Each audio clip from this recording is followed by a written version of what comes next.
실제로 삼성전자, SK하이닉스가 연세대, 고려대, 유니스트, 포스텍 등 주요 대학들과 손을 잡고 반도체 공학과 졸업생들을 채용을 계약하는 계약학과가 만들어지기도 했습니다. 필요한 인력 전망치에 비해 예상되는 졸업자 수, 그러니까 반도체 산업에 투입되는 전문가가 부족한 문제가 있었습니다.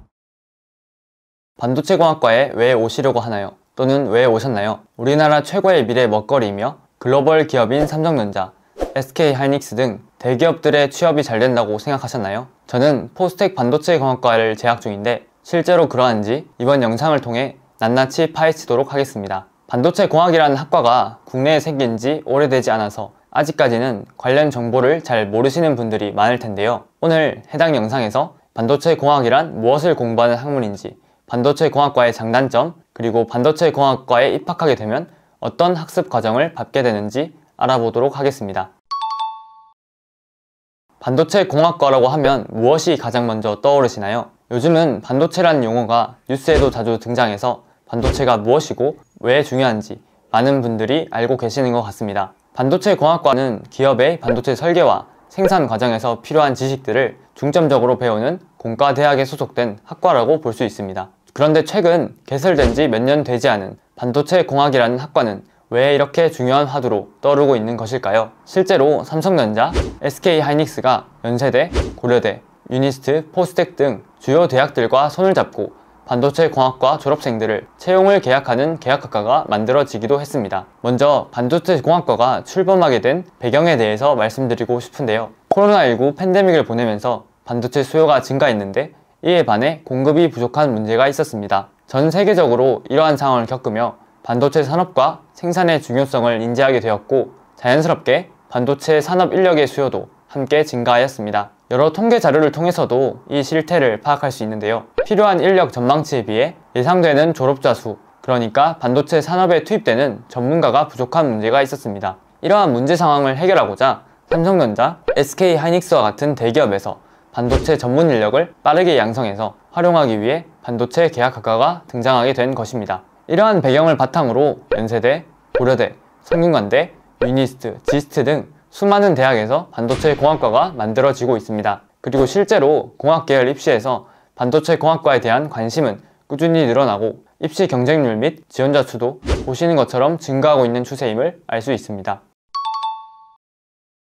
대학 입시를 준비하면서 한 대학교의 전자공학과와 반도체 공학과를 두고 고민하거나 A 대학교의 전자공학과와 B 대학교의 반도체 공학과를 두고 고민하는 경우가 있을 것입니다. 두 전공은 공학적 뿌리가 같지만 학습 내용과 진로에서 뚜렷한 차이점이 존재합니다. 일반적으로 전자공학과에서도 반도체에 대해 배우고 졸업 후 반도체 관련 기업에 취업하는 사례가 많습니다. 그렇다면 전자공학과에서도 반도체에 대해 배울 수 있는데 반도체 공학과와는 어떤 차이가 있을까요? 현재 국내 여러 대학들의 교과목과 학과 설명 자료를 보면 전자공학과에서는 통신 및 신호 처리, 제어, 반도체 및 디스플레이, 회로 등을 다루고 있는 것을 알 수 있습니다. 반면 반도체 공학과 같은 경우에는 반도체 소재나 재료, 회로 설계, 반도체 공정 이론에 주목하여 반도체 분야를 중점적으로 공부하게 됩니다. 따라서 전자공학과에 입학한다면 전자공학의 이론을 기반으로 다양한 전자소자와 기기에 대해 공부하여 반도체를 포함한 세부 분야를 탐색할 수 있지만 반도체 공학과에 입학할 경우 전공 공부를 할 때부터 반도체를 제외한 다른 전자공학의 분야들은 크게 다루지 않는다는 것이 두 학과의 차이점이라 볼 수 있습니다.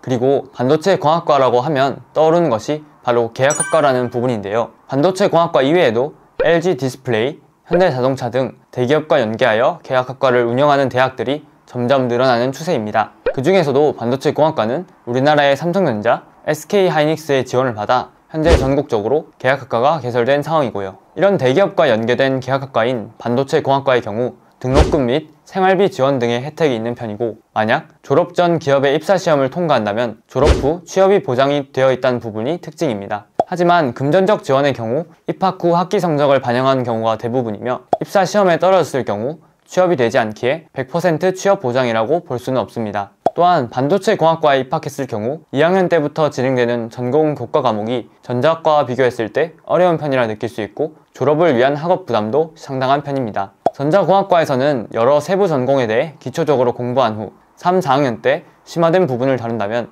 반도체 공학과는 반도체라는 세부 전공을 정해 대학에 입학한 느낌이기 때문이죠. 대학에 다니는 중 해당 계약학과 기업의 선발 절차를 통과했다면 인턴 생활을 하고 졸업 후 직무에 따라 부서 배치 후 일을 하는 것으로 알고 있습니다. 입사 시험을 통과한 후에 금전적 지원은 대여 장학금 형태이기에 지원은 받은 것에 비례해서 기업에서 필수적으로 근무해야 합니다. 만약 의무 근무 기간을 채우지 못할 경우 기업에서 지원받은 대여 장학금을 남은 근무 기간으로 계산한 금액을 회사에 반환해야 합니다. 앞서 말씀드렸듯이 반도체 공학과는 공학 계열의 대학 입시에서 굉장히 주목을 받고 경쟁률이 높은 편에 속하는 학과입니다. 그렇기 때문에 지원 성적도 중요한데요. 현재 많은 대학에 반도체 공학과가 존재하는 만큼 각 대학별로 그리고 수시, 정시, 논술 등 입시 전형별로 입학 성적이 다르게 나타날 것입니다. 여러분께서도 반도체 공학과 입시 결과를 확인할 수 있는 쉬운 방법으로는 대입정보 포털 어디가를 활용하는 것입니다. 한국대학교육협의회에서 운영하는 사이트로 대입정보 포털, 대학별 입시정보, 전형 평가 기준 및 전년도 결과 공개에서 대학명을 검색하면 쉽게 확인할 수 있습니다. 이를 통해 전형별 차이와 대학별 경향을 파악할 수 있으니 참고하시면 좋을 것 같습니다. 포스텍의 경우 1차 서류평가, 2차 면접평가로 나뉠 수 있는데 사실 저를 포함한 합격자가 어떤 부분에서 얼마나 좋은 평가를 받았는지는 정확히 알지 못합니다. 다만 포스텍이나 다른 반도체 공학과에 지원하게 된다면 대학별로 입학처 홈페이지를 통해 평가 기준과 항목별 비율을 확인하시는 게 도움이 될 수 있을 것 같아요.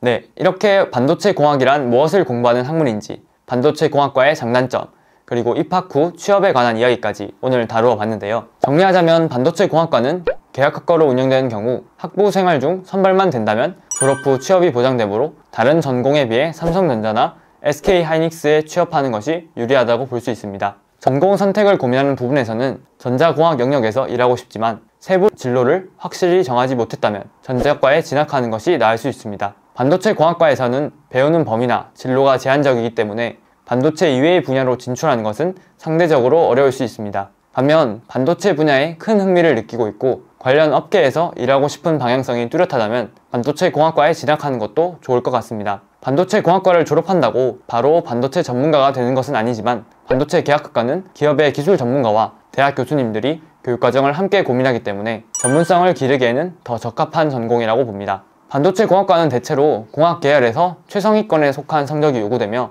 메디컬 계열 바로 밑이라 볼 수 있습니다. 따라서 반도체 공학과 입학을 희망하는 고등학생이라면 내신 관리 혹은 정시 공부를 열심히 해야 할 것입니다. 현재 세계는 반도체 전쟁이라고 불릴 정도로 반도체 기술 산업의 패권을 거머쥐기 위한 경쟁을 하고 있습니다. 앞으로 반도체의 활용 가능성은 점점 확대될 것이며 이와 더불어 반도체를 연구하고 개발하는 반도체 공학자의 중요성도 커지고 있습니다. 반도체 공학과에 진학하여 우리나라와 세계의 미래 반도체 산업을 이끌어갈 리더가 되는 것은 어떨까요? 이 영상을 통해 여러분의 진로 결정에 도움이 되었으면 좋겠습니다. 감사합니다.